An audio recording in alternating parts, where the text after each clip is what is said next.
started, well, I'm from Wisconsin, first of all, and we call Wisconsin Wisco, so that's kind of the origin of the name. But I started back in high school, right out of high school, and my buddy actually got a torch on Craigslist, and we just kind of set it up in my parents' garage, and we took turns fucking around, and one thing led to another, and completely fell in love with the medium. And within a couple months, I had all my own equipment and, you know, little starter setup, but I was doing it for myself, and it's, you know, kind of just a combination of science, fire, art, and smoking weed. And those are all things that have really appealed to me my whole life. So it was really, as soon as I tried it, I was like, this is meant to be. Well, I started in Madison, Wisconsin. So obviously Freak is one of the kind of big names there who really inspired me early on. Another guy is Fat Pinky Glass, Terry King. He had a little head shop on Willie Street downtown that he would set up blowing glass live for people. So when I was in high school, I'd go in there a lot and watch him work and get scraps. So those were kind of like the two local guys. And then really, you know, there's a huge list of artists that I'm inspired by and taking inspiration from. But definitely when I first started, those were the dudes. It really depends, but I love experimenting with color work. Here, I can kind of show you actually a few examples.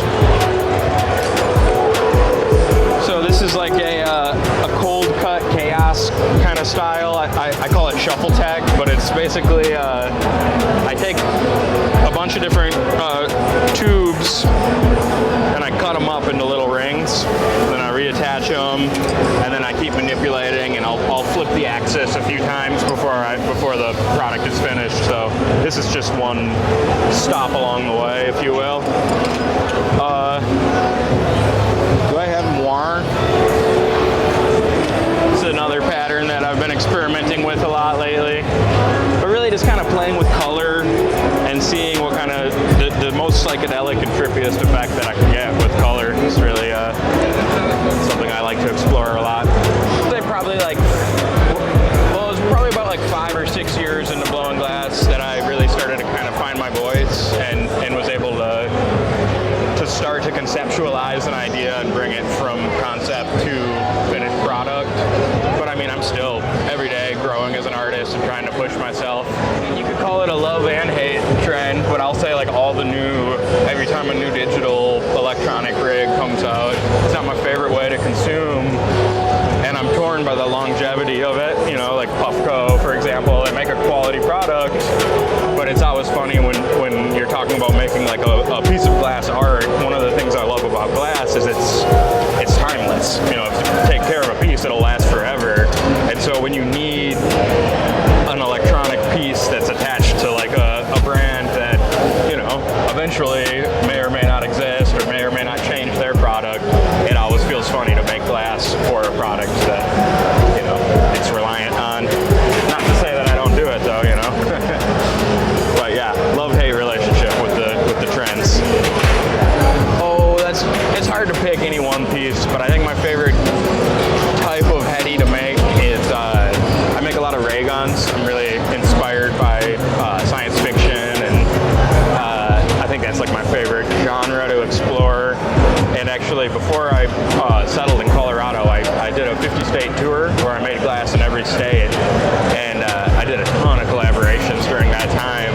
So definitely, probably my top 10 favorite pieces were all ray guns that were made back then with various people on the road.